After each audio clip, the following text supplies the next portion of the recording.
All right, it is great to be here. Are we all seeing the screen that says I can't do it all, Jim?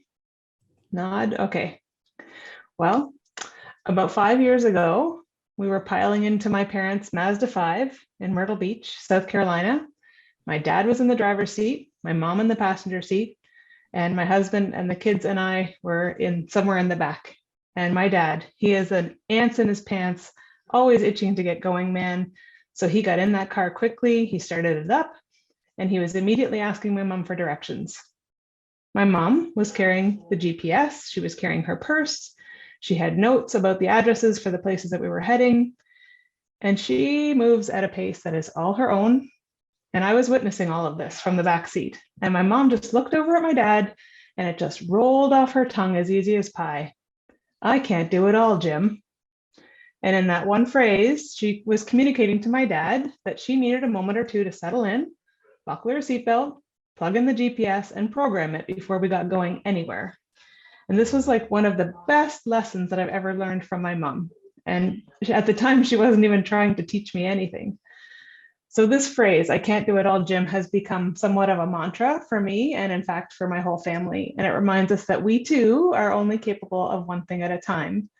And that much of the time, it benefits us to remember that we can't do everything that's expected of us. And when I talk about what's expected of us, I'm not talking about just the expectations that other people place on us in our personal life or in our jobs, but I'm talking also about the expectations we place on ourselves. Hello, I'm Bethany, and I'm a recovering workaholic. And I'm really honored to be a part of this MCEC Administrators Day and to be surrounded by so many productive people who keep the trains running on time. And like Leah had said, the glue that holds things together. The work you do is so important. So, oh, my slide is not advancing. There we go. Okay, so as Joan had said, I love to help people streamline their workflows and their processes, and I love to help people declutter their spaces, their calendars, their diets. It just helps to strip away all that clutter and that unnecessary so that we can focus on what matters and live more simply. So that's what led my husband and I to start the company called Symplicated. Yes, it is a made-up word, and I owe that to my very creative husband. It encompasses that end state after simplifying things, or as I like to say, that feeling of, and then in the fall of 2020, the owners of Seniors Move asked us if we'd wanted to purchase it since one of those owners was retiring and moving to Ottawa. And Seniors Move was actually started in 2005, and we loved everything about it and how they operated, so we said yes. And then about a month ago, I resigned from my full-time job as a manager at Regional Waterloo Public Health. So yes, for those of you keeping track, there was a period of about 18 months when we were running two businesses on top of me being employed full-time and not just 9 to 5 kind of employment. This was public health during a pandemic. And have I mentioned that I'm a recovering workaholic? So that's enough about me. I am really happy to be here, and we are going to look at some of the myths around time management. We're going to look at energy and emotional management. We're going to talk about organizing your workspace, whether you're working from the office or from home, and then also provide hands-on tips for managing that never-ending task list. Okay, so it's exciting to be able to do this by Zoom and a video conference. We're all in our own cities across the nation.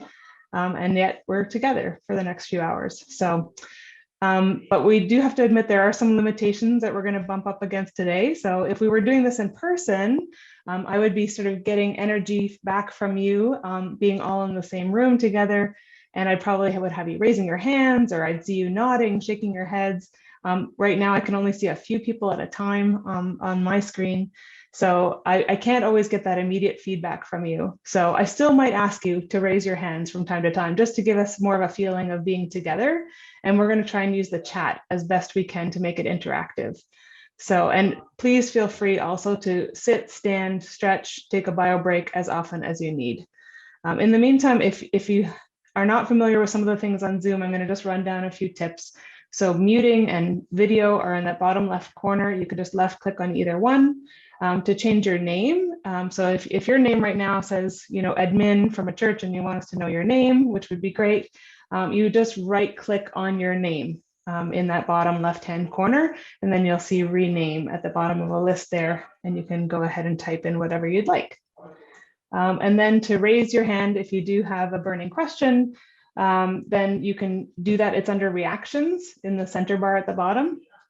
And you would use the same place to lower your hand again. Now that's when I just say show of hands, you can just do this because it's much quicker than trying to find this button.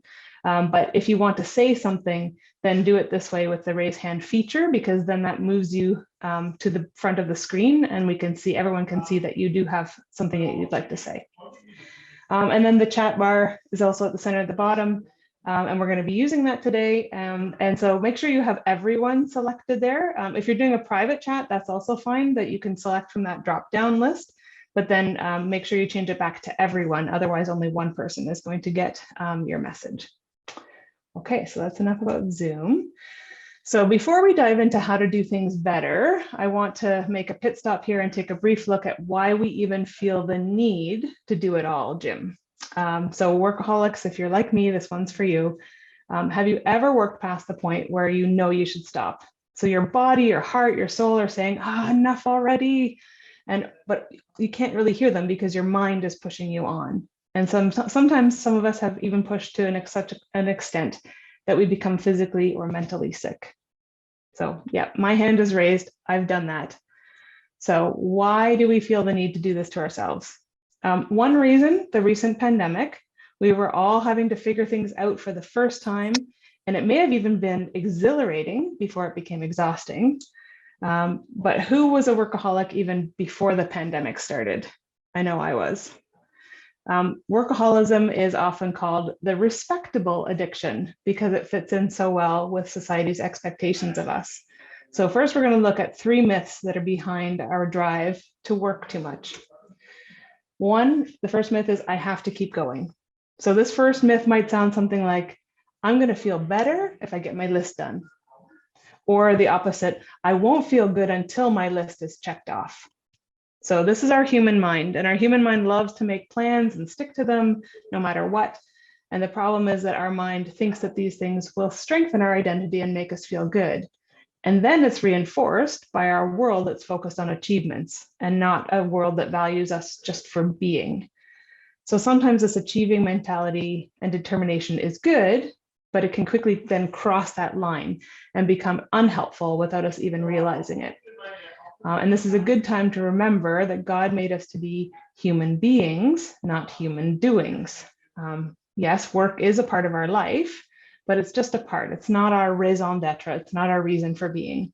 We are definitely more than what we accomplish. The next faulty belief or myth is I'm essential. So I'm not talking about fulfilling our purpose. Like God definitely created each one of us for a purpose. But what I'm talking about is the mentality that I'm the only one who can do this, and my workplace cannot cope without me. So what's often behind this false sense of importance is actually a desire to not let people down, a desire to people please. And we're afraid if we say no, we're going to let people down, or worse, they might perceive us as selfish. So years ago, if you asked me to take on an extra project or volunteer for something, I didn't even feel safe to say no without having some elaborate reason why. And then I learned that no is actually a complete sentence. And if I feel the need to be very polite, no, thank you is also a complete sentence. And after all, Matthew 5, verse 37 says, let your yes be yes and your no be no. So there are a lot of ways to interpret that verse, but I found it helpful to recall it when I'm tempted to keep talking and talking and talking because I'm slightly uncomfortable with saying no. So later on, we're going to talk about saying no and boundaries. Okay, the third myth is I don't need to rest. How many of you have thought this? I don't need to rest. I've even heard people say, well, I can rest when I'm in heaven. I'm not going to rest now. I can rest when I'm in heaven, which, by the way, I've never been able to find any biblical support for that. So this is definitely your mind playing tricks on you.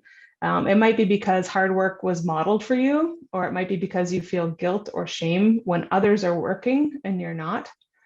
And whatever the reason, even when our hearts and souls want to rest, our thoughts tend to override our hearts and souls. And then we're really in dangerous territory. So maybe some of you have found that you've been driven to the point where you're neglecting your rest, and you understand how that feels.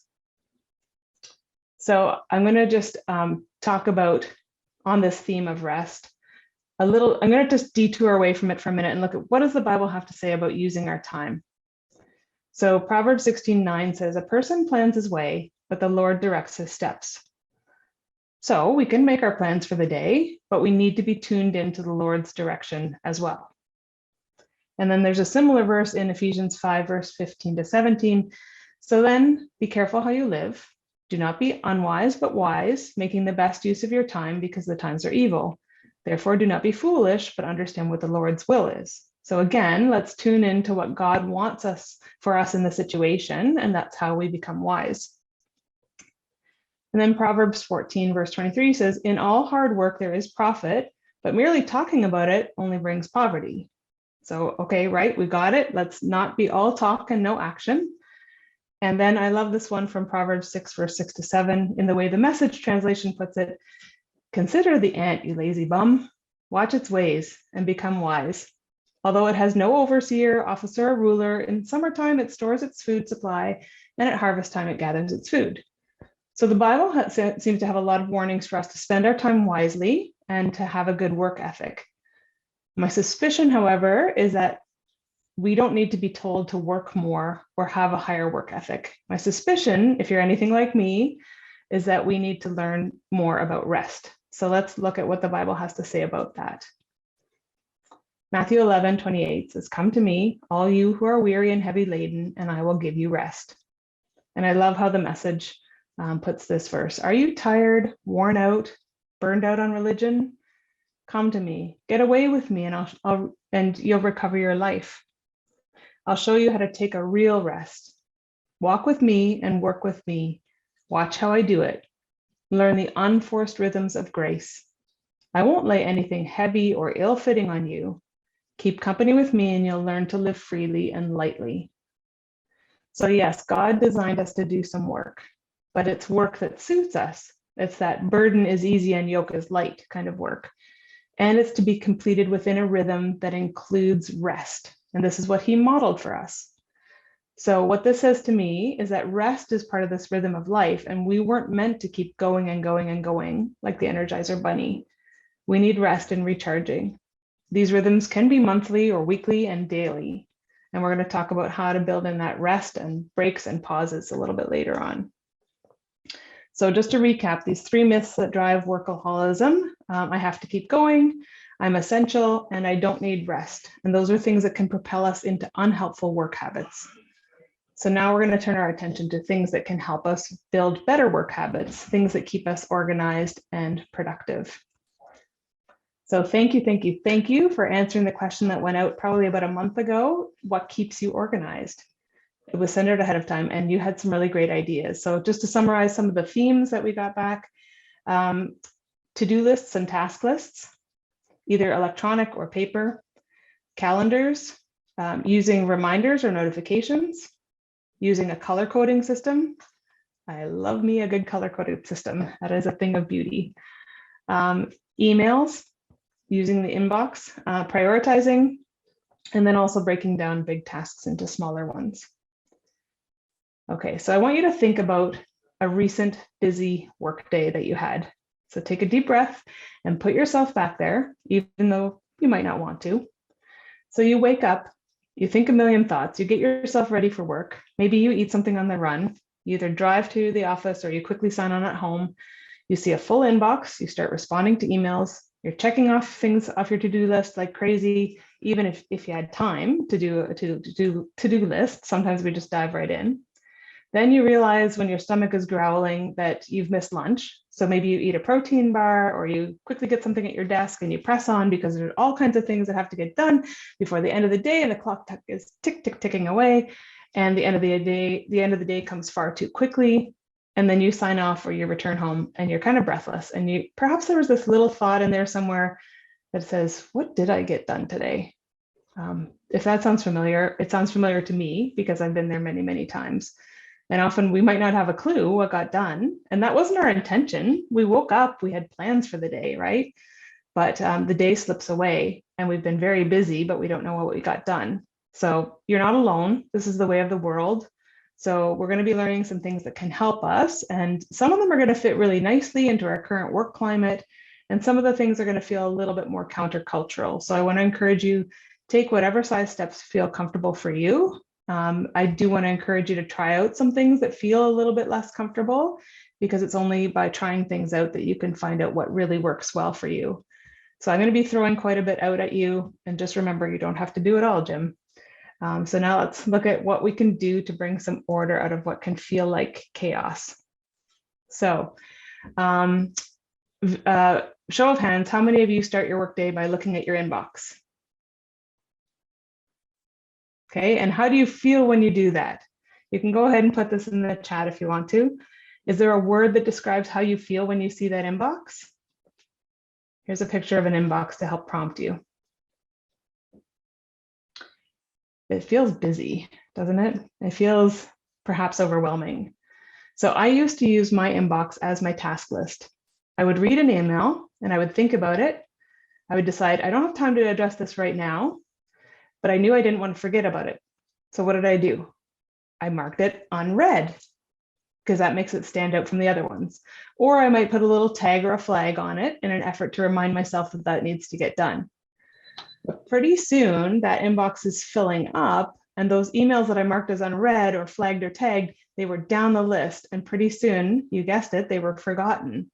And that was my worst nightmare, was forgetting to do something that someone needed me to do.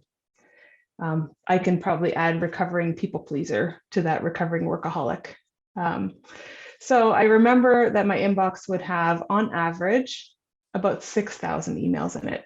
And when I worked for the region of Waterloo, the IT department would send out these automated nastygrams when you got to 10,000, stating, you better clean this up or we're going to clean it up for you, which meant like deleting everything. And so I kept it under 10,000 pretty diligently. And then one day I got that nastygram and I was like outraged. I thought, like, no, I keep this under, my inbox is only at 6,472, like, really. So I called the IT department, and the person on the help desk pointed out my sent box was over 10,000. And I was like, oh, that counts too? Oh, but I want to keep all these responses to the emails because, like, after all, what I said is like the most important part, right? So yeah, raise your hand if you can relate to this inbox, a big inbox. Anyway, if that's you, you're not alone, and there is a better way for sure. So this is going to sound a bit radical, but I want you to start your day somewhere other than your inbox. And I can hear you like, how am I going to know what's going on? Or how am I going to know what I need to do? And there are ways that we will talk about. But for now, I want you to start each day here with your schedule for the day or the list of tasks for the day. So in this view in Outlook, there's actually both. So we have calendar up along the top and the task view down along the bottom. And some of you are saying, oh, but my list is so long, like you have no idea. So then we're going to talk now about prioritizing your task list. So there are lots of ways to prioritize. You can use due dates. You could ask someone, maybe you can ask a supervisor, you know, how important is this or when is this due? You can look for your return on investment, and that's what this chart shows here. So we can use the importance and urgence grid. This return on investment. So effort impact grid. And so the bottom left, so the purple one, is low effort and low impact. So those are just sort of fill-in jobs. You can do them when you have time. The low effort, high impact in the top left is pink box. That's the quick wins. So you're not going to have to put in too much effort. It's going to make somebody really happy. It's going to get something big off your list. The yellow one in the top right is the high impact and high effort. So that's going to take more effort, but it is important and there is a big impact for that. So you spend your time on that and there's good return on investment. But these high effort, low impact tasks, we call them thankless tasks in the bottom right. Those are the things that sometimes we get sucked into doing and they're really not going to produce a good return on investment. So there's also the urgent and important grid. That's often called the Eisenhower decision matrix. And that's what this one looks like. So we intersect urgency and importance here. So in the bottom left, you can see some things that are not important, but they are urgent. So perhaps you could delegate that. Perhaps you could get some help with some of those things. If it's important and urgent, we're going to do those in fairly short order. That's the top left. On the top right, there are things that are not urgent, but important. These are the things that have to get scheduled because otherwise we just never get to them because the urgent side of things is always pressing us on. There's lots of fires to be put out. So we have to schedule in time to work on the things that are important, but not urgent. And then in the bottom right, the things that are not important and not urgent, these are things that could be considered perhaps time wasters. Perhaps we get sucked into doing these things that we don't really need to do. And so it's good to keep an eye on your task list with this matrix in mind so that you can not spend your time on those things that are not urgent and not important. Okay, so the longer the list, the more important it is to prioritize it. So what I suggest is at the start of your workday or at the end of the previous workday, you're just going to take 3 minutes to prioritize your list. So this is an example that I've got here. I did a quick brain dump of, a bunch of things that had to be done for the next day.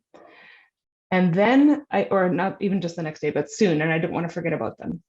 Then I'm going to pick out the top 3 and only 3. Sometimes you can just pick out 1 or 2 and that's enough, but don't go beyond 3. So I had recording the promo video.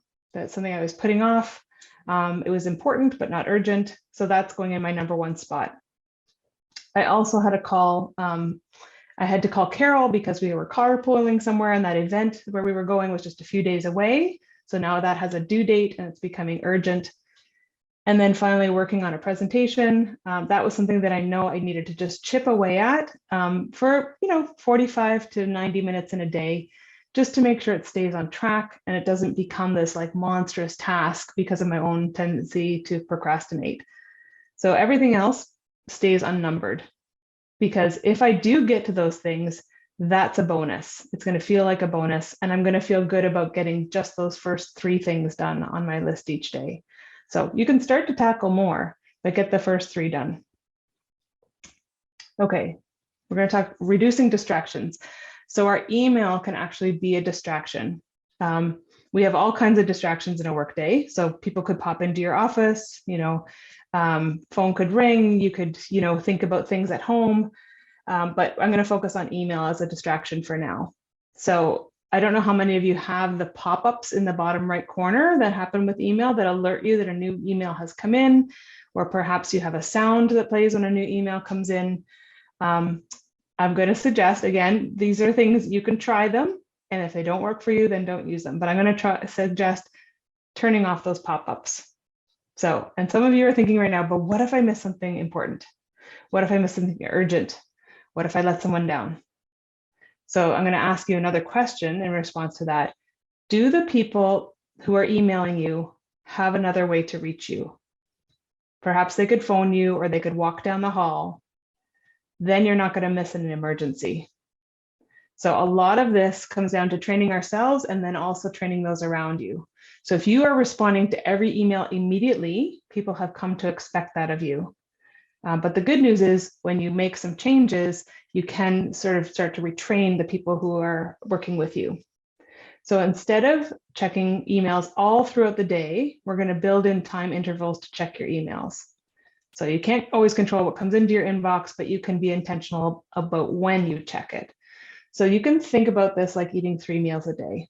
So you know that those are predictable times when you're going to eat breakfast, lunch, dinner, maybe a snack as well.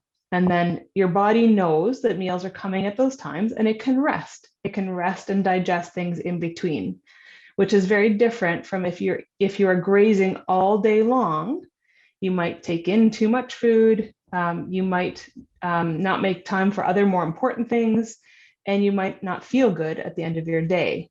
And you haven't given your body time to rest and digest in between. So the same is true for email. You can think about them like 3 meals a day. and perhaps one snack if you really need to, and then give your system time in between. And by the way, you don't have to tell your coworkers that you're going to only be checking 3 times a day. You're going to be checking email more predictably. If you feel the need to say something, you can say, I'm going to check email more predictably. And then they're going to catch on. And you might even get fewer emails, which is a bonus because they might save things up if they know that you're not going to respond just like that. Okay, multitasking, distractions. So I used to pride myself on being a multitasker. One day my husband walked into the room where I was and I had on my my SAD lamp. So it's supposed to alleviate seasonal affective disorder and help set your circadian rhythm. And at the same time I was looking at this lamp, I was also doing a workout with weights. And I was listening to a podcast about balancing my hormones through diet. And he looked at me and he just said, wow, like you are one serious multitasker. And I felt this little twinge of pride. And I've also done this in meetings. I found myself in meetings like virtual or in-person meetings. And at the same time, I'm checking email or I'm working on a report. And I've convinced myself that I can effectively do both. That is until I get called out, like, oh, Bethany, what do you think? Could you repeat the question? Because I haven't been really focusing on what's been going on in the meeting. So studies have now shown that multitasking is actually not good for us. It divides up our attention. It increases cortisol levels, which is a stress hormone. I probably learned that in the podcast. I came across a post the other day from Brené Brown and Dr. Amisha Jha, and they view our attention like a flashlight. So it can only illuminate one area at a time. Your attention can only be on one thing at a time. And you can switch between tasks. So you can move that flashlight from one area to another, but it's not a very good way to illuminate and see things clearly. And of course, we each only have one flashlight. So if you try to shine that flashlight on a dozen things at once, you're going to be switching here, there, and then back over here. You're going to become slower, more error prone, and emotionally worn down. So try to view multitasking as a big distraction and something to be avoided. Don't pride yourself on it like I did. Okay, remember that verse from Matthew about taking a rest? So this was not just about taking vacation once a year or waiting for the weekend to arrive. The rest is available to us daily. So taking breaks does not make you lazy. In fact, it's the opposite. And so if it helps, if you've got that little critical voice in your head, the internal critic nattering at you, just even saying that the word break is going to make you feel lazy or unproductive, if it helps you to actually do it, call it a strategic pause instead. So actually, we're going to try the one called 20-20-20. I don't know if you've heard about this, but for every 20 minutes of computer work, we are supposed to look 20 feet away for about 20 seconds. So since we're all on Zoom together and we're looking at a screen, I'm going to practice it with you now. And 20 seconds can seem really awkward and seem like a long time when you're doing it with other people. So to make it less awkward, I'm going to tell you a little story. So let's try it now. Don't look at me. Don't look at the screen. Look about 20 feet away, across a room, into a hall, out a window, and just listen to this little story. A man walks into a bar and it's empty. It's just him and the bartender. He sits down, he orders a drink, and he hears someone whisper, "Psst, I like your tie." And the man looks around, but he doesn't see anyone. "Psst, that color looks nice on you." And so he asked the bartender, "Excuse me, but are you speaking to me?" The bartender just rolled his eyes and said, "No, sorry about that. It's the peanuts. They're complimentary." Okay, thanks for entertaining me. A stand-up comedian I am not. Okay, stretch breaks. So we're also going to try this one together. We all know that we should be doing this whenever we can. So we're going to try one for the neck and shoulders that you can do anywhere, even in your office, without looking too weird.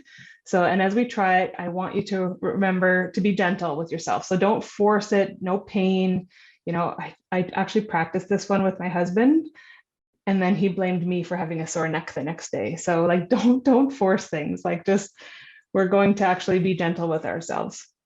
Okay, so here we go. So shrug as high as you can, like you're pulling your shoulders up to meet your ears. And now pull them down away from your ears. If you know about your scapula, your shoulder blades, try and pull them down like into a back pocket. Okay, one more time, up towards the ears, and now down towards the back pockets. Now put your right hand just above your heart on the left and turn your head to the right, away from your hand. And now return to center. And now tilt your head so that your right ear is moving towards your right shoulder. And when you've gone as far as you can, turn your nose down towards your right shoulder. And all this time you can be pulling away gently with your hand so you feel more of a stretch. Breathe long and slow. Okay, and let's repeat it on the other side. So left hand to your right collarbone, turn your head to the left, and now back to center. And now tip your left ear towards your left shoulder and turn that nose down towards your shoulder and back up and to center again. So I hope you feel a little bit better. You might want to put a sticky note on your monitor or near your workspace to remind you to stretch several times a day, or you could make a calendar invite that pops up every day to remind you to take a little stretch break. Okay, low value activities. So I like the way Juliet Funt puts this. She calls it decrapifying your workflow. So this is using a reductive mindset to get rid of unnecessary things in your work. So much the same as you would declutter a space by getting rid of things that don't add value or have purpose or bring joy, you can also get rid of things in your workday that don't add value, don't have purpose, or don't bring joy. So that's going to open up your space for other more important things and start to transform how you spend your workday. So I want you to think right now about a low value activity that you do at work. Perhaps it's something that is self-imposed, or perhaps it's something that you're doing just because that's the way we've always done it, but I have no idea why we do it. And you may have a suspicion of what these low value activities are, or you might not have a clue because you're really not sure how important things are that you're working on, and you might have to ask someone about it. So now think about, do you have authority to stop doing that activity? And if not, then I would say, could you ask someone about its value? So let's say you do a report and it's a monthly report. You could say something like, okay, every month I prepare this report and I have no idea if people need it or if they even read it. So I'd like to make sure that what I'm doing is adding value. So could you please let me know how this report is used? And then that helps the other person because now they know it's a flag for them and they can think about the value of the report and be able to communicate that clearly to you, and now you know. Or they might come back and say, actually, I'm not sure it's being used either, and you dive deeper into it, and maybe that report's going to come off your plate because it's not something that has the same value it did when it was started. So if you think about a low value activity that you could ask about or cut out of your day, just go ahead and put it in the chat. We'll have a look at those as we recap this section. So for time management, what we've learned is to start your day with the task list or your calendar, not in your inbox.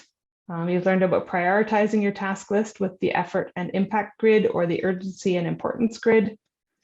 You can reduce distractions, especially checking your email more predictably and not multitasking. You can take strategic pauses that make you more effective. So a 20-20-20 break, stretching break, and you can also look to eliminate some low value activities. So before we leave this subject of time management, I want to take a closer look at what might be working against us. So I'm going to talk about 4 assets that are called the thieves of time. And I really like the way Juliet Funt has laid these out.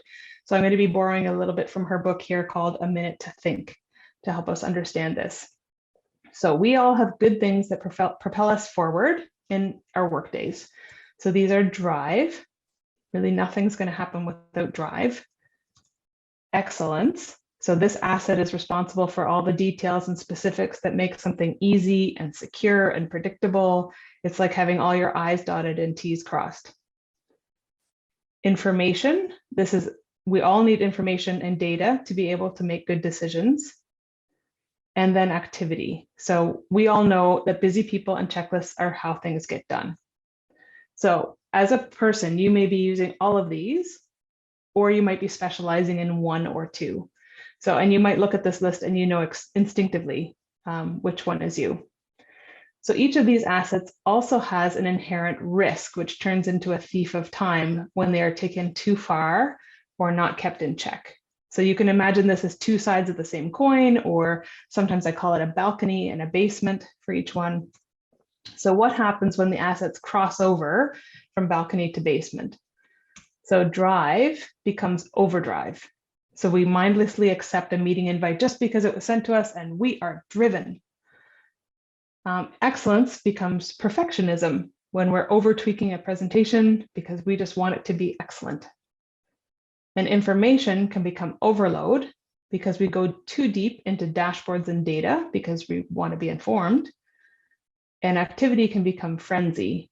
We're impulsively grabbing the next to-do item on our list because we feel we should always be active. So hopefully you can see how some of these things might be showing up for you in your work. Okay, so these things can often feel really natural for us, and we might not even realize when it's crossed over from asset into a thief of time. So here are things that we tell ourselves that get us into these risk behaviors in the first place. So the lie for drive is we should take on as much as we can handle. We're just going to cram things in. So this is why we fill every single spot in our calendars, and drive can burn us out, because success is the mountain that gets higher as you climb it. So I'm going to say that again for all the driven people out there. Success is a mountain that gets higher as you climb it. So the truth that someone who is suffering from the thief of time of drive, the truth that they need to hear is being selective about your goals actually brings about higher quality of output. When you're selective, you can give more attention and be better at it. For excellence, the lie is that every touch point deserves to be optimized.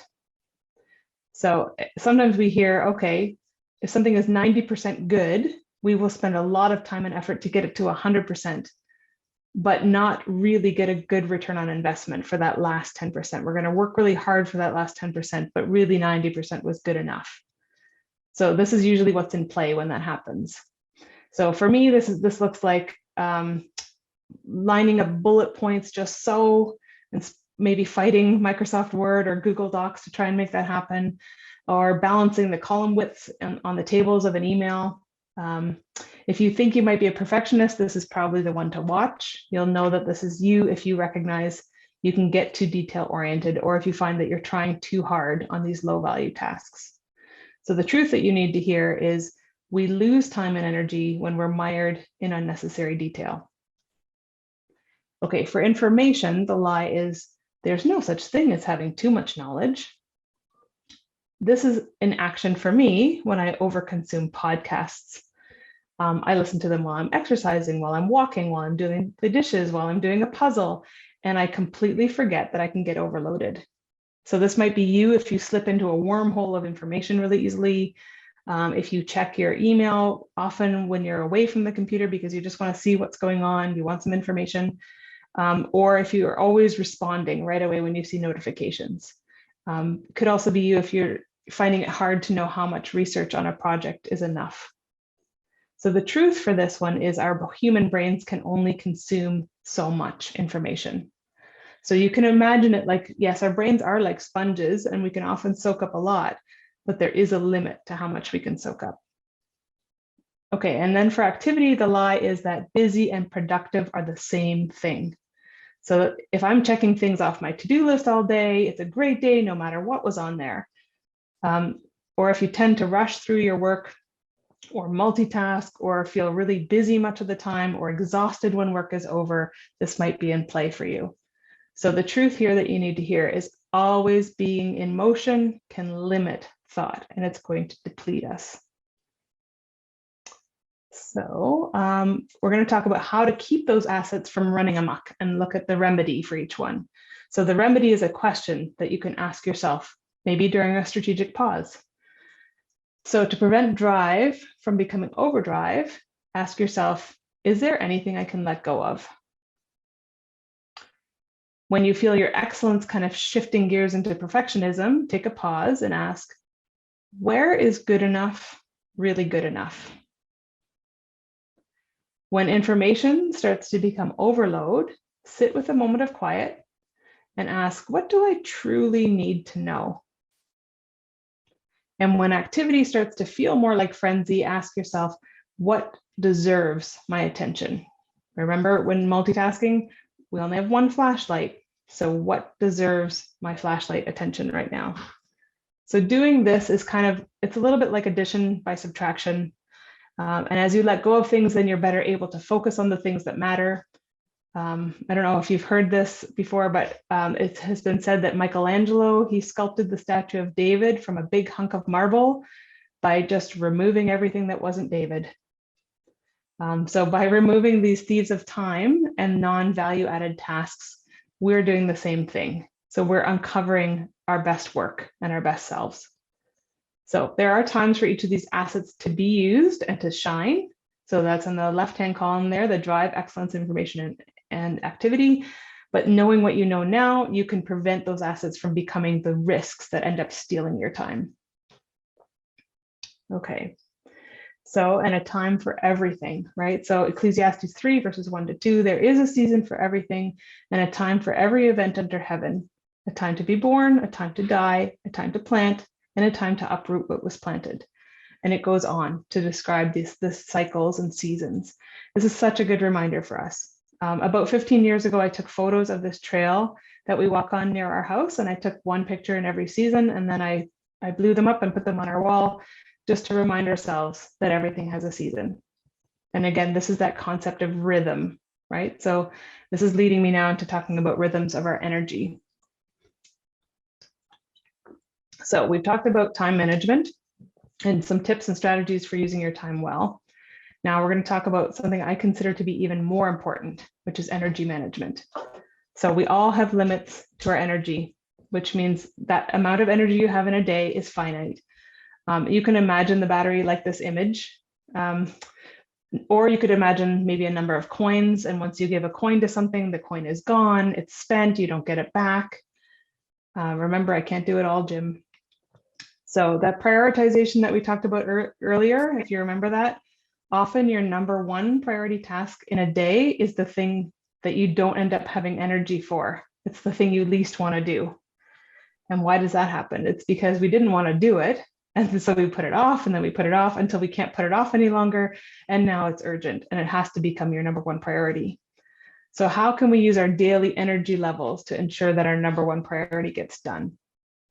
How many of you have heard this from Mark Twain? Eat a live frog first thing in the morning, and nothing worse will happen to you the rest of the day. So to me, this means if the first thing you do in the morning is eat a live frog, you can go through the rest of the day knowing the worst is behind you. Your frog is like your worst task, the thing that you should do first in the morning. So you're going to put that most important thing first, the thing you don't want to do, the thing you've been procrastinating. And this is what productive people do, right? Well, I'm not suggesting productive people actually eat live frogs. That's kind of gross. But I think you know what I mean, that they put their hardest thing first and give their attention to it. So you can think about your energy and scheduling things according to your energy level. So you can see the first and largest peak is in the morning, followed by a significant dip, typically just after lunch, and then a bit of a resurgence of energy in the late afternoon. So the point here is to time your day to your natural rhythm and energy flow. So in the morning peak, that's when you're going to eat that live frog. So you're going to work on the presentation or the slide deck that you've been putting off. You're going to get that monthly newsletter started. Whatever important work requires your attention and focus. And then when you start to feel the dip of energy, that's a great time to check your email, make some phone calls, work on those quick wins from your task list. And then that resurgence of energy may or may not come every day, but it's a great time for brainstorming or learning new ideas or making connections between ideas. So your energy flow might not look exactly like this. If you're more of a night owl, then you might find that that resurgence of energy in the evening is actually higher than the morning surge. And if that's the case, you might want to schedule your day and your working time to match that. But just a note of caution, if you're going to sign back on in the evening, make sure it's a part of your workday, not additional hours. So remember, I'm a recovering workaholic. So I've tried this. I've worked a full day and then take a break for dinner and then sign back on from home. but I was really only adding more hours to my workday because I never was really giving myself a break to do other things. Okay, so some more tips for energy management. We're going to look at these 3 for now. So first is separating home and work. So remember that multitasking. So nothing's going to deplete your energy faster than that task switching back and forth. And that includes switching between work and home. So this has become even more important when you're working, like our work from home situations. If you've done that, it's very easy to be switching all day long. So try to be present when you're at work. So you're at work when you're at work, even if you're not physically at the office and you're working from home, and then try to be present at home when you're at home. So this means for the most part that you're not thinking about or working on work when you're with your family and vice versa. And this is definitely easier said than done. So a little bit later, we're going to look more closely at creating a ritual to help you separate the two at the end of a workday and switch gears more effectively. Okay, the next thing is to remember that activity doesn't equal productivity. They're not the same. So activity is being busy, and we do need activity. That was one of the assets. But in order to be productive, we also need to engage in like both the visible work and the invisible work. So invisible work is things like thinking, pondering, considering, reframing, mulling, questioning, brainstorming, being creative. So this invisible work is tricky because it doesn't look like work, and it may not even seem like work to you, but it's a very important part of the productivity piece. So if you just push harder on activity, the visible work, we're going to defeat our goals, right? Because we're going to just run dry, and we're going to run out of the creativity and the ideas and things that keep us going. So paradoxically, if you make time and space for the invisible work, that's going to support and amplify your results and make you more productive. So we need to give ourselves permission to do this invisible work. It can be tough, like especially if you're in an office and people are looking at you and you are just like, now you're looking out the window and you're just pondering something. It can feel like I'm not working, but you are working. You're doing an important part and you're doing the invisible work. And then taking pauses or strategic pauses or breaks.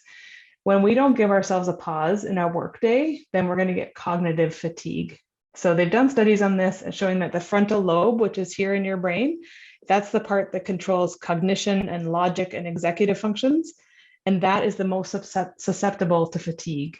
And the only way to truly recover is to give your brain a break, right? So they've done some studies on this. One at Cornell showed that Wall Street computer users, they improved their work accuracy by 13% when they were reminded to take rests and short breaks. And then another study showed that even a 30-second break kept workers on a concentrated task for longer. So they were able to focus and concentrate longer when they just took a 30-second break. So the lesson here is if you step away from your primary task, it allows your brain to reset and then come back working harder and better. So pausing can look like taking a moment before hitting send on an email to make sure that we're communicating well. So maybe just asking yourself, what do I want to happen as a result of this email? It could be a quick stretch break to refresh yourself when you're feeling fatigued.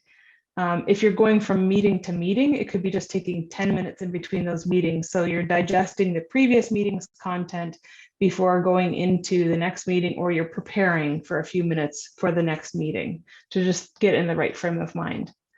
So we're going to give it a whirl right now. We're going to practice just 30 seconds of a break or a strategic pause. There is no right way or wrong way. So we're going to let our minds do absolutely anything they would like. So I'm not going to talk, and maybe you're going to think that I've frozen. So I'm going to try and blink so you know you didn't lose the Zoom connection or anything. So let's go, 30 seconds.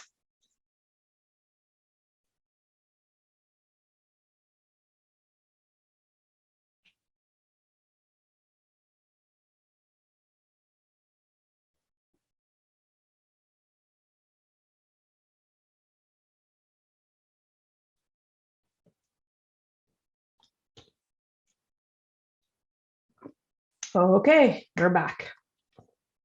So how did that feel? Did that feel awkward, uncomfortable?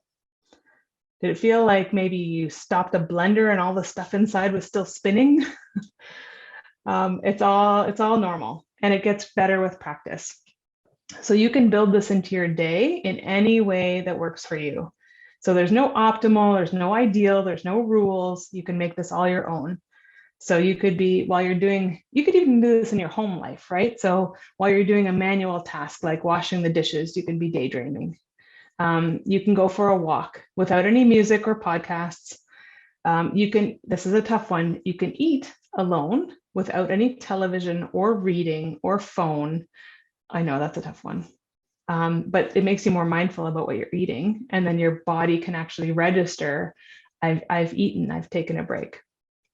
Or you could just make a pop-up on your calendar each day to remember to take a pause. Remember, even if it's just 30 seconds, it can make a big difference. So I want you to think about taking a short break in your typical work day. What could you see working for you? When might this work for you?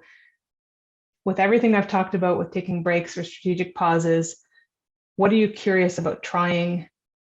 So when you think about an idea that you'd like to try or you'd like to commit to, put it in the chat. So good ideas spread. So we're going to be learning from each other.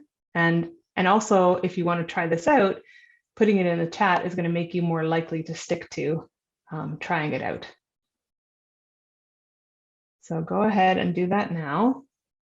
And while you're doing that, I am going to carry on. And I'm just going to recap this section. So what we've learned about energy management is, sorry, it says time management. It should say energy management. Energy is a finite resource each day. You're going to eat the frog first and get your hardest thing done. You're going to schedule your day according to those energy levels that fluctuate. You're going to try and separate home and work as much as possible to avoid that constant switching that can be draining. You're going to give yourself permission to do the invisible work of thinking and pondering and mulling and brainstorming. And you're going to take breaks or strategic pauses. Okay. How are we doing so far? Good? Okay, so those are some of the things that can support us in terms of managing our energy. So now we're going to talk about the physical things in our office spaces and decluttering. So do you find that you're easily distracted? Because that's because clutter makes it hard to focus. Do you have a lot of stuff on your desk? That might make it harder to do your job. That's because a cluttered work environment can make your brain less effective at processing information and more prone to frustration. So here's something I put on our Instagram and Facebook feeds not too long ago. People are more productive and less irritable and distracted in a clutter-free space. So clutter equals stress, and that extra stuff is not just messy, it actually holds you back from being productive and living your best life. And it truly does have an effect on your well-being, both physical and mental. I am not just making this up. This has been shown in research. One of my favorite studies actually was where people gave tours of their homes, and the more that they used words to describe clutter and disorganization, the more they tended to have higher levels of cortisol, that stress hormone, suggesting chronic stress. Those who described their homes as restful were less stressed and reported less sad feelings as the day went on. So look around your office space. If you're in an office right now, great, look around that. If not, if you're somewhere else or you're at home, then just think about your office space. Does it make you feel calm and creative? Does it make you feel anxious? If it makes you feel anxious and overwhelmed, you are not alone. Objects actually do have the power to make us feel anxious. So what can we do about it? So the first thing we're going to do, I'm going to just go back here for a minute. So if you see this picture, this woman sitting in the picture probably can't see this the same way we see it because she's in it, right? So the first thing I'm actually going to have you do, if you want more motivation, is to take a photo of your office and look through the eyes of a visitor. So this is kind of how a visitor would see your office, or how we saw that previous picture.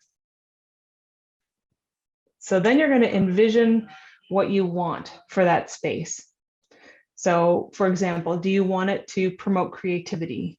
Do you want it to be streamlined? Do you want it to be productive? Do you want it to be calm?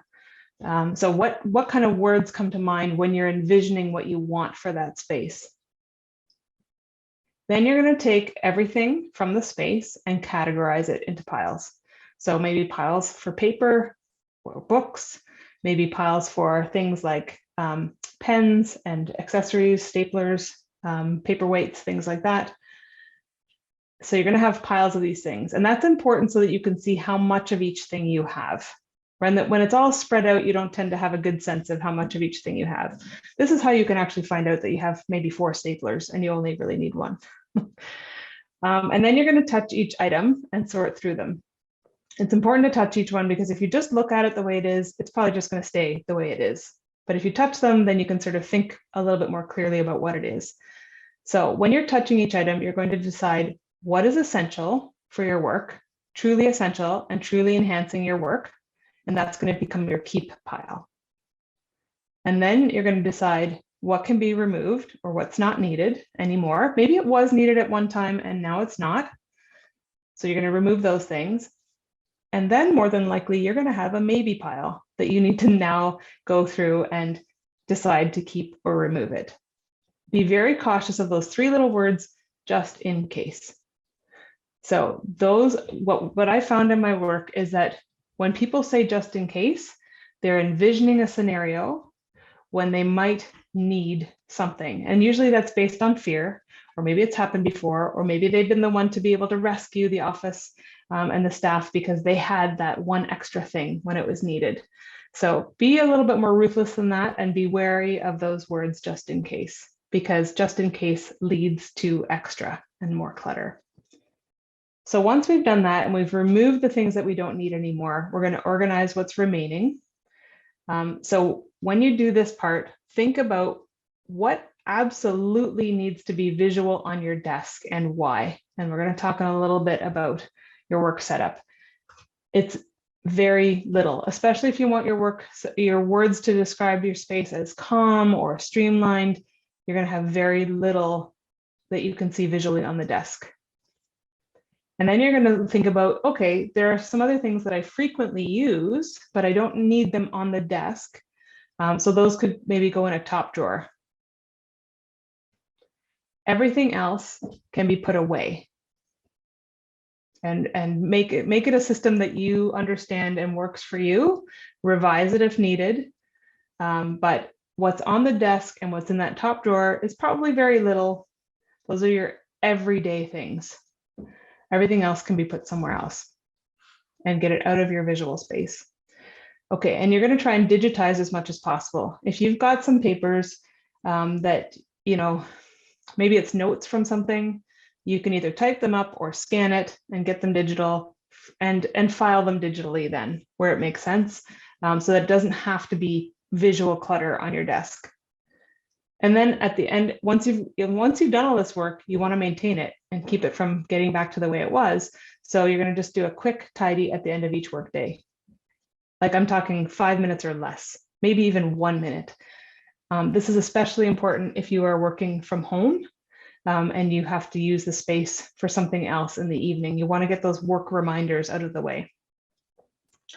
Okay, and then you might add some things to help make a calm space, but make sure it's simple. So you can incorporate calming elements like relaxing imagery, maybe green plants. Do you ever notice how green plants always seem to be in these decluttered photos, like these photos of minimalists? They always have a green plant somewhere. So maybe you want to add that. Maybe a diffuser so that you can, breathe in a nice scent all day long, or maybe a subtle amount of noise like birds chirping or water moving. But be cautious here, right? So if you go out and you buy 3 plants and you have 4 framed inspirational quotes and a diffuser, then your space is going to quickly feel cluttered again, and you're going to be moving in the wrong direction. Okay, now we're going to talk a little bit about digital clutter. So if your desktop looks anything like this, then you probably spend far too much time trying to find things on your desktop.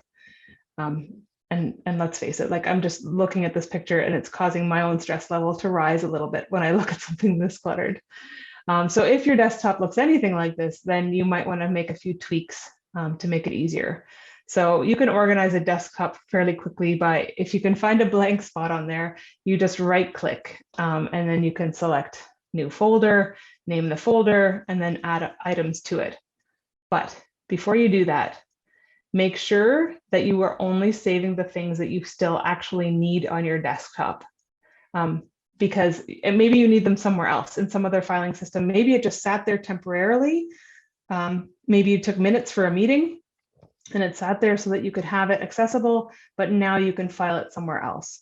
So if you just go ahead and file, like make folders for all these things and organize them on your desktop, now it's kind of like going to IKEA and buying all kinds of storage bins for all your stuff before you've taken the time to go through it.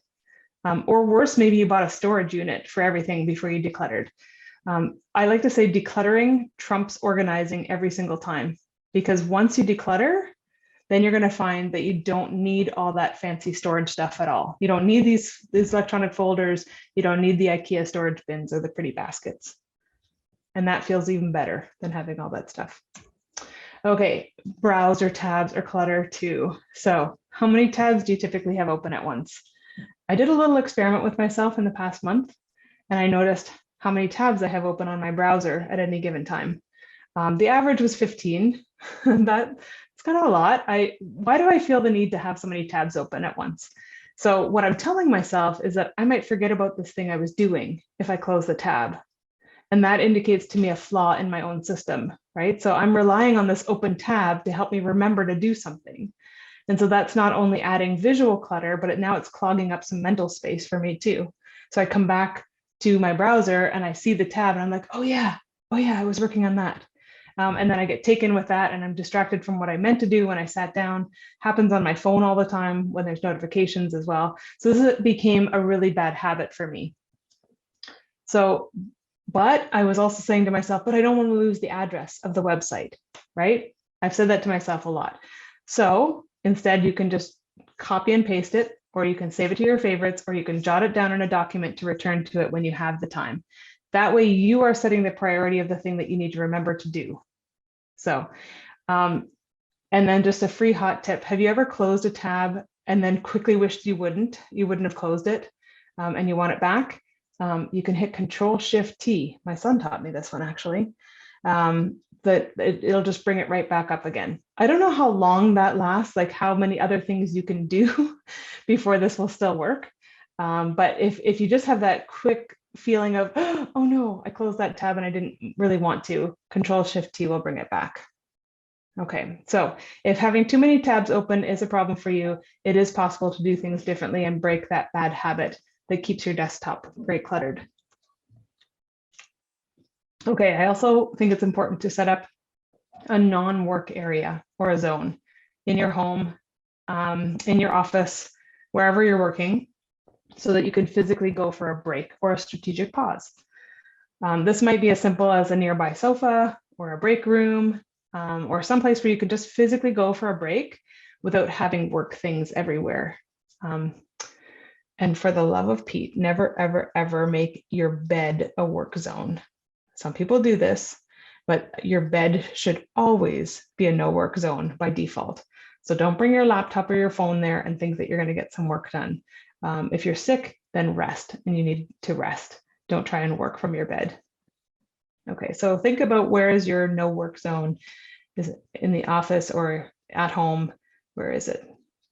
Okay, and then just a quick stop here on portable productivity, just to say it doesn't matter where you are, you can have the same setup. So whether you're switching between home and an office, or if you're traveling, you can go between the locations and be productive and create this sort of work zone mentality, right? So in order to get yourself into that work zone, you're going to have a similar setup in each location. So you're not spending time searching for things. So the things that I suggest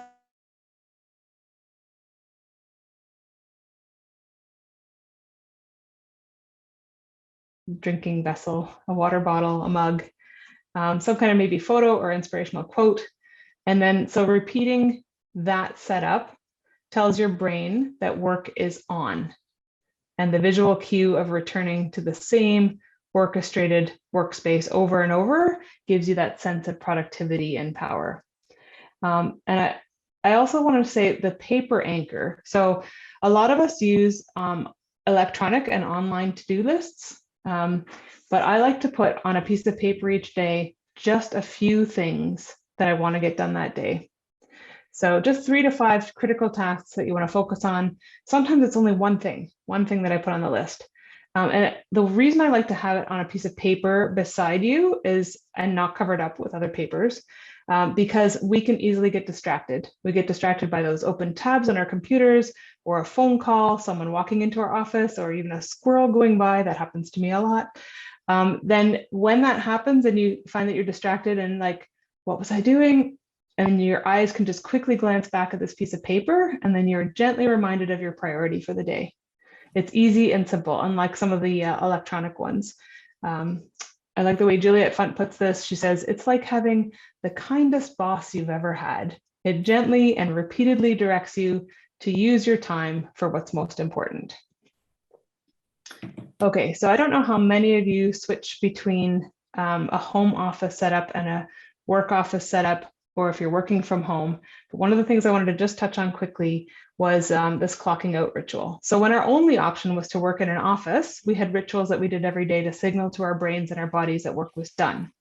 So we shut down our computer, we tidied our workspace, we put on a coat, we left the office or the building, and then we drove home, or we rode the bus, or we biked, or we walked home. There was this defined shift, something that marked the end of the workday. Now, when we work from home, we don't always have this. And we have this tendency to feel like we're always on. Work is just one click away. It's right there. It's in the next room. And we often make ourselves feel as though we need to be constantly available. So we need to build in some rituals when we work from home to help us mark the end of our workday. So again, we can shut down the computer. We can tidy up our workspace. And that could be just 3 minutes to say, taking these work papers into a separate folder or a separate pile, put them in a drawer, especially if you're coming back to that workspace for something else in the evening. You can close the door, you can leave the room, you can say, honestly, this is going to sound kooky, but try saying out loud, "Good night, office, I'll see you tomorrow." And it just gives you that defined shift. Or even better, you can declare it to someone else in your home. So your kids or your spouse, like, "I'm finished working for the day." Or you can call or text what I like to call a boundary buddy. So somebody that you can say, "I'm done working for today." You can go and change your clothes. You can go for a walk. You can run an errand. You can schedule something at the end of the workday, like meet with a friend or exercise. And then it's especially important if the appointment is only with yourself. And even more important if you're a workaholic, keep the appointment. So what do you want to use as a clocking out ritual? So go ahead, if you have an idea, something that you want to try out again, put it in the chat. Okay, so to recap the workspace organization section, we can declutter our physical space, we can declutter our digital space, we can do things to create calm, designate a no work zone, create portable productivity elements, and use a paper anchor, and have a clock out ritual. Okay, we're going to take a quick 20-20-20 break for our eyes to prevent that digital eye strain. So go ahead, look away from the screen at something about 20 feet away while I tell you another story. An old lady walked into a pet store. She found a parrot and asked the owner if she could buy it. And the owner said, "Oh no, that parrot has a bad mouth. Trust me, you do not want that parrot." And she said, "I can teach it good manners." When she got home, the parrot did say a bad word. So she put it in the freezer for 10 seconds. And then she took it out and said, "Did you learn your lesson?" And then it said another bad word. And so she put it back in the freezer, this time for 30 seconds. And then she took it out and asked if it had learned its lesson yet. And the parrot said, "Yes, I learned my lesson, but I just have to know, what did the chicken do?" All right, thanks for entertaining me. All right, let's talk about self-care. What do you think of when you hear the word self-care? It's not all pedicures and bubble baths. Personally, I don't even like bubble baths, so that would not work at all for me as a form of self-care. Self-care runs deeper than that, and it is very individual as well. So you are really the only one who can decide what will work for you, and you're the only one who can make it happen. So we can't wait around for others to magically know what we need and then make it happen for us. We do have to take care of, this is why it's called self-care, right? So for me, self-care is often the thing that I need to do, but I don't necessarily want to do it. So exercise, going to bed on time, meditating, journaling. Like seriously, I would much rather watch Netflix and eat chips instead of working on these things and putting them into my day. But here's the thing, if I don't work self-care into my day, then pretty soon I'm not doing very well. I'm running on empty. So I want you to think about what self-care looks like for you.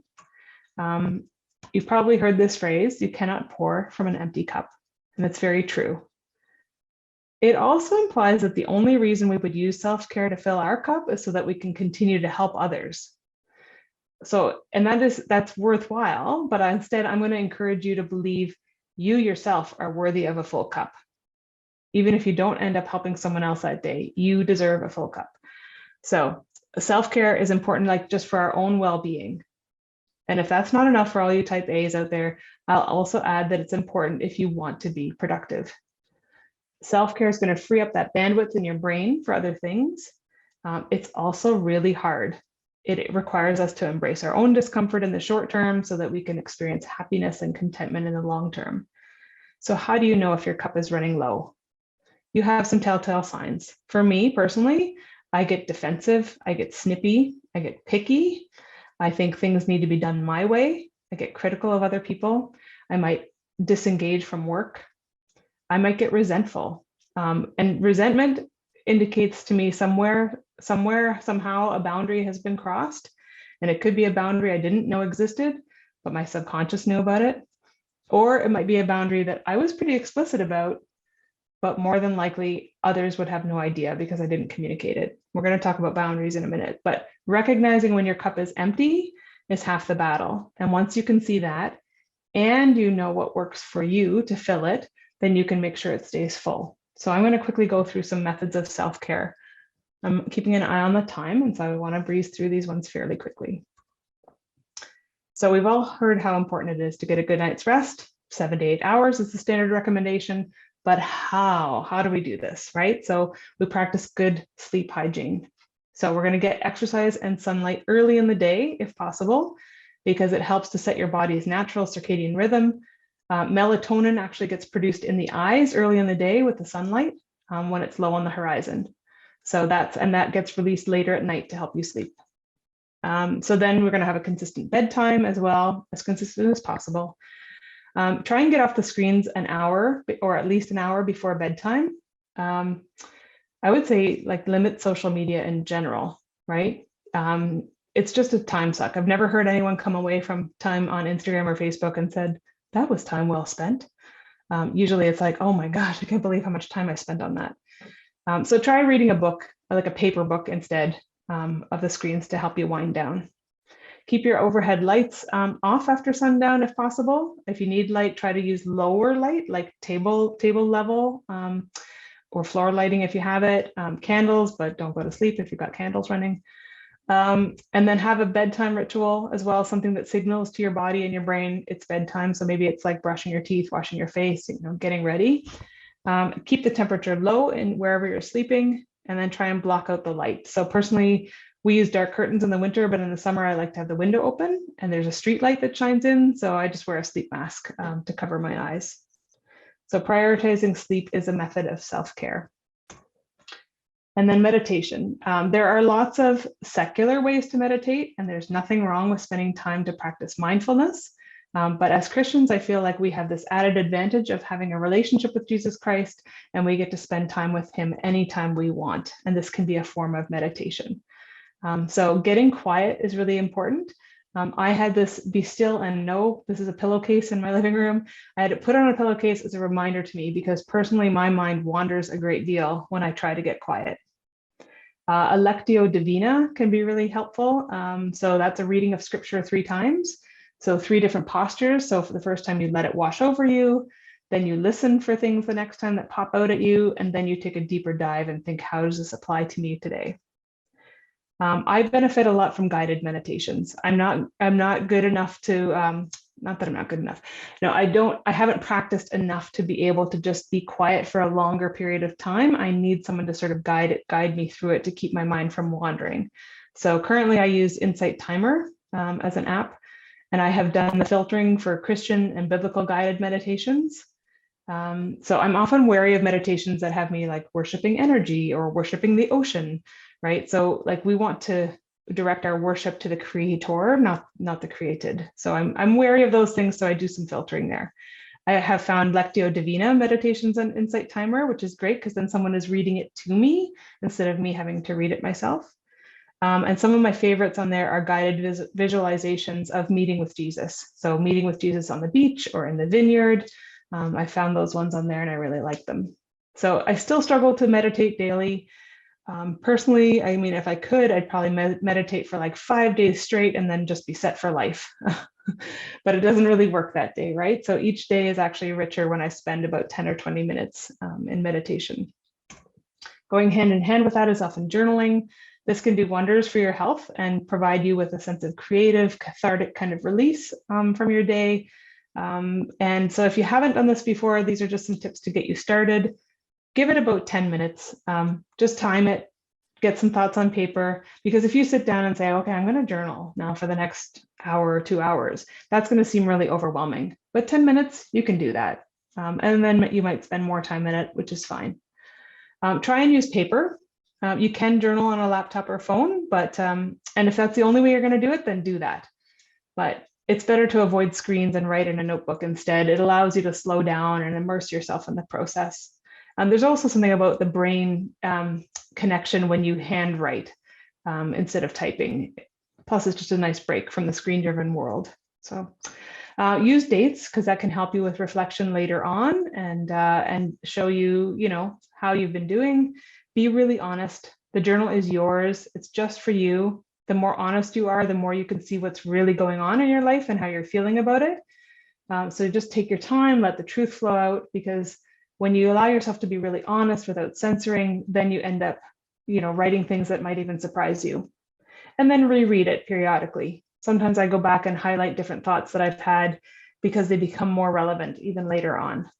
And then what do you write about? Just anything. Events that have impacted you, interpersonal interactions, how you feel about them, your inner thoughts, creative ideas, goals, or just even some moments of gratitude from the day. Okay, we've probably all heard about breathing. I used to think, why do I need to focus on my breath? Like my body breathes all by itself. That's one less thing I need to worry about, right? But then I started learning more about it and how connected it is to our brains, our nervous systems, our stress levels, our digestion. And then various health practitioners were also telling me, hey, Bethany, you're a bit of a shallow breather and you have really tight ribs and tight muscles. And so I had to work at it and work at taking full breaths.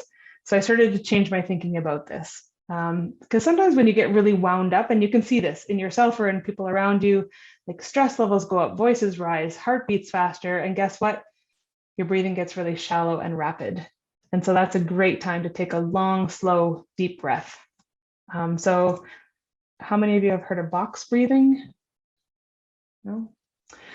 So this is basically an inhale for 4 seconds, hold for 4 seconds, exhale for 4 seconds, and then hold for 4 seconds. So you can imagine you're drawing the 4 sides of a box while you're doing it. And it gets you to focus on whatever, like instead of whatever's preoccupying you, you have to focus on the breathing. So we're going to give this a quick try together. So let your belly relax. Ever notice how like we try to suck it in all day long? Like that's a total waste of energy. But anyway, just relax. You can close your eyes gently. Now, inhale, 2, 3, 4, hold, 2, 3, 4, exhale, 2, 3, 4, and hold, 2, 3, 4. So when you do this, on the inhale, you're breathing in peace, and on the exhale, you're breathing out the worry and the overwhelm. So intentional breathing like this helps us to just reconnect to our bodies, and also we can reconnect to God's spirit within us. And it's like taking an intentional pause in your day. Okay, scheduling self-care, because if it ain't on the schedule, it ain't happening, right? You're probably a really good scheduler at work. It's part of why you were hired. I imagine you're probably a great scheduler at home in your household too, appointments, events, sports for multiple people maybe. And then scheduling things that fill our own buckets, we're not so good at that. right? So these things like exercise, reading, time with God, talking to friends, like we're maybe not so good at those things. So what gets scheduled gets done usually. So the first step is to try and make sure that you have it written down this time for you. And then just to remember, how you spend your moments is how you spend your days, and how you spend your days is how you spend your life. So the schedule is like a draft for your life. So don't fill it too full, but try and schedule it in that self-care. Okay, managing emotions. This is an integral part of self-care. Emotions come up and they need to be felt or expressed. Otherwise, if we stuff them down, then they're going to pop up like inopportune times. They're just going to pop up. Like, have you ever felt yourself like overreacting to someone or crying for no reason? And then you're really puzzled about what's going on. The other person is really puzzled about what's going on. That's probably because you've pushed your emotions down. So when you push it down, it doesn't go away. It's still there. And it's like a low-grade fever, right? That makes everything more difficult and draining. But when you allow yourself to feel the feeling, you identify it and you feel it, it's like taking penicillin, right? Then you can get on with your day and with your life. So these a feelings wheel, like what I have up here, we have a few of those in different places in our house. And when our kids were younger, we had one put on the fridge to help all of us. I still refer to one pretty much daily. I actually have to train myself to. I have a daily journal and I write down 3 emotions that I felt over the day, because it is hard. It is hard to, because sometimes you just don't even know what you're feeling, but you need to feel the feelings and identify them to be able to move on. Okay, so we've all heard this serenity prayer, right? God, grant me the serenity to accept the things I cannot change, courage to change the things I can, and wisdom to know the difference. So there is another serenity prayer that I'm going to talk about that it's a way to promote self-care in talking kindly to yourself. So I don't have time this morning to dive deep into all the positive self-talk and talking kindly to yourself, but I just want to touch on this by showing you the other serenity prayer. God, grant me the serenity to stop beating myself up for not doing things perfectly, the courage to forgive myself because I'm working on doing better, and the wisdom to know that you already love me just the way I am. So this is a great example to speak kindly to yourself, a great way to remember it. Okay, so to recap the self-care, we want to be productive at work and in life. Only you can decide what self-care means for you. Only you can provide the self-care that you need. No one's going to do it for you. And then we talked about ways to care for yourself. So one more 20-20-20 break, and then our very last section on boundaries. So look away from the screen. You guys know the drill. I'm going to tell you one last story. Tim decided to tie the knot with his longtime girlfriend. One evening after the honeymoon, he was organizing his golfing equipment. His wife was standing nearby and watching him. And after a long period of silence, she finally speaks. Tim, I've been thinking, now that we're married, maybe it's time you quit golfing. You spend so much time on the course. You could probably get a good price for your clubs. And Tim gets this horrified look on his face, and she says, oh, darling, what's wrong? And he says, for a minute there, you were beginning to sound like my ex-wife. Ex-wife, she screams. I didn't know you were married before. I wasn't, he replied. Oh, you know what? You all have your mics muted, but I can hear the groaning. I really can. So, okay, boundaries. So this can be an integral part of self-care as well. So the definition of a boundary is a line that marks the limits of an area. It shows where one thing ends and another begins. And in relationships, it shows where one person ends and another person begins. So when you practice openly communicating and asserting your own personal values, you're setting a boundary. And that boundary helps you to not have your values compromised or violated. So having a boundary means honoring ourselves as a separate individual with needs and wants that are different from others. And without these healthy boundaries, we allow others to override our own feelings and our desires.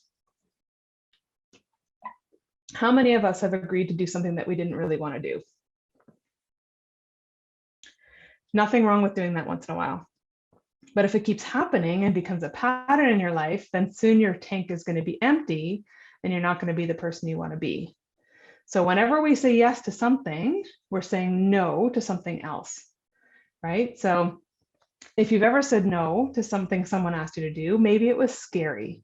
Maybe it felt bad at first, but maybe then it felt good afterwards because you didn't end up having to do the thing and you stood up for yourself. So here's an example. A couple of weeks ago, my mom, don't all good stories about boundaries begin with our mothers? So she asked me to go with her to shop for something the following week. And then a bit of background, my mom does not completely understand everything I do now for work. Since quitting my 9-to-5 job, she thinks I'm pretty much retired and have all the time in the world. And so I certainly would have time to take her shopping. And underneath all of this, I can hear, if you loved me, you would take me shopping next week. That's the subtext that she's not saying, but I can hear it. And so my own reality, okay, next week I'm busy, right? Not fake busy. I have plans to work on this talk. I have plans. I've learned with my recovery, from workaholism, that I can't jam everything into my schedule, and I need periods of rest, right? To think, time to take care of my body. And so her request came to me via email. So I had the luxury of taking a moment to think about it. I took a strategic pause.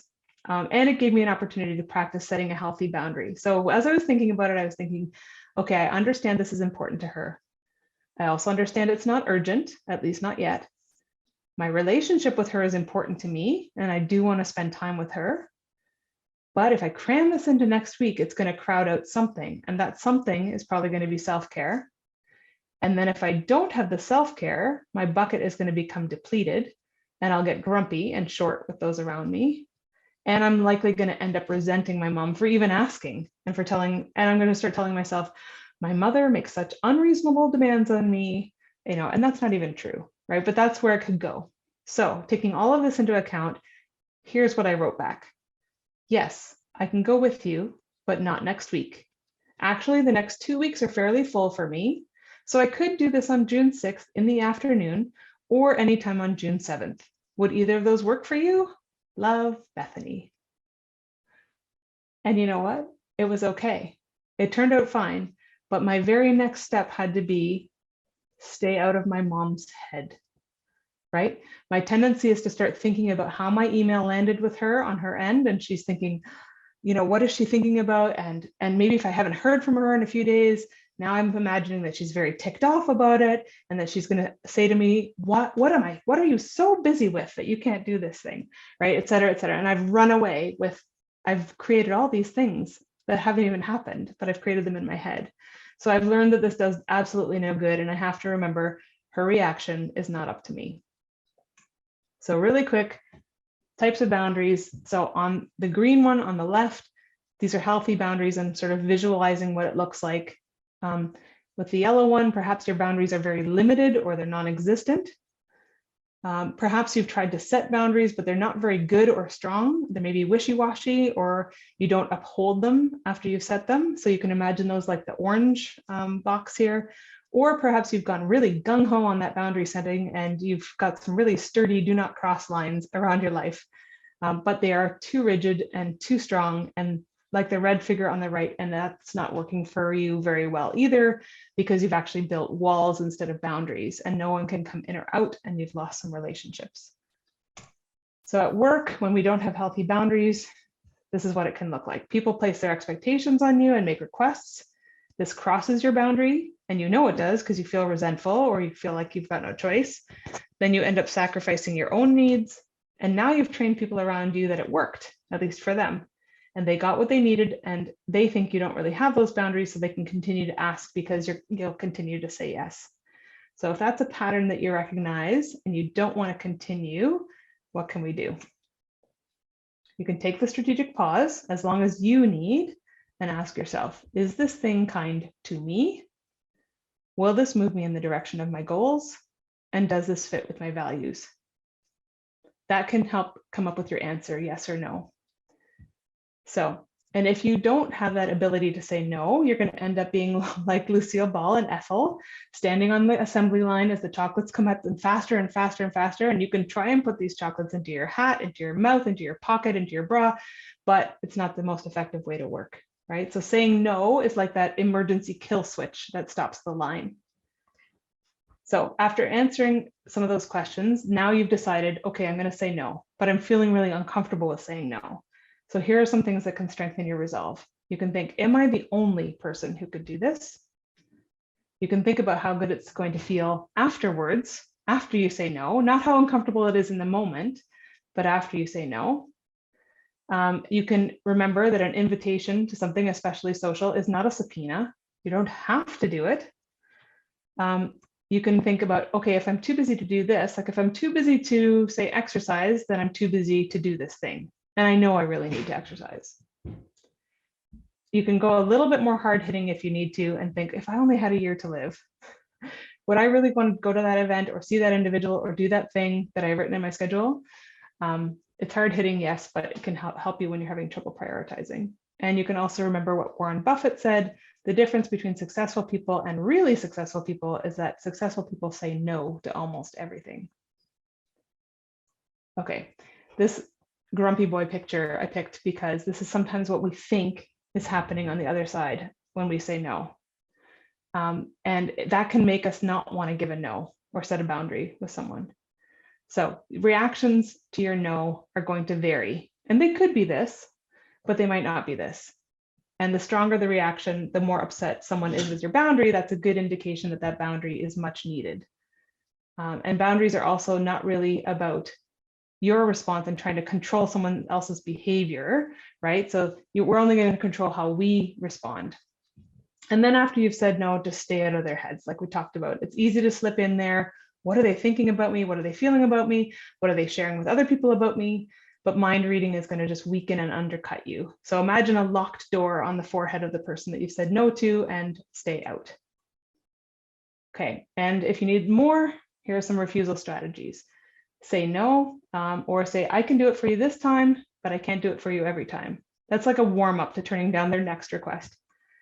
Can I take 24 hours and get back to you? That buys you some time to work through your own questions and see how you're feeling about something. Who knows what the term ghosting means?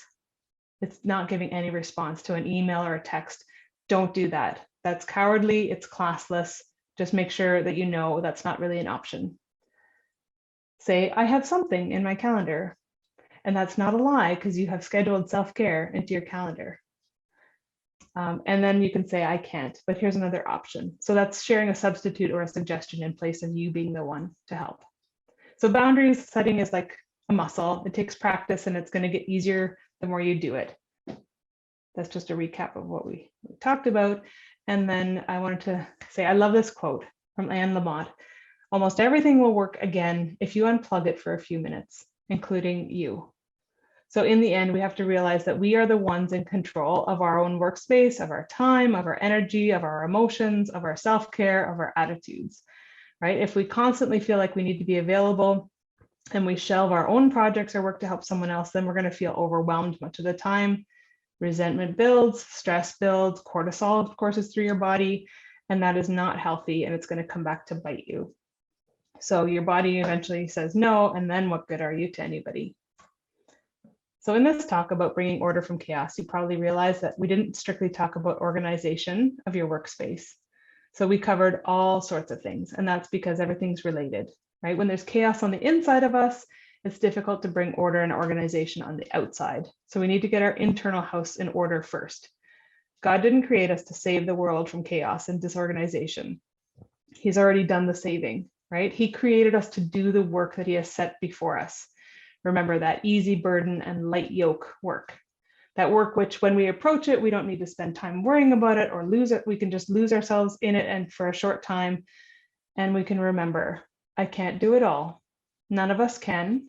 But when we spend time organizing our internal house, so we get still, we prioritize, we take strategic pauses, we can clean up our workspace, we can process our emotions, we can set healthy boundaries, then we're free to do what God has created us to do. And then that feels like a good vibration inside of you, right? It feels like I was created to do this, and your heart can practically sing at the work you're doing. And you have tremendous satisfaction, and you know that you were wired to do it. So one thing to remember, be endlessly patient with ourselves as we try some of these things out. When we establish any new practice, we're going to fall down, we're going to get back up again, and we're going to speak kindly to ourselves, right? So I can't do it all, Jim, but I can do this, and it feels pretty good. So thank you. This is how you can get in touch with me. It's been a real honor coming to talk to you today and spending time with you. And I hope you've been inspired and have some tips for bringing about your own order out of chaos.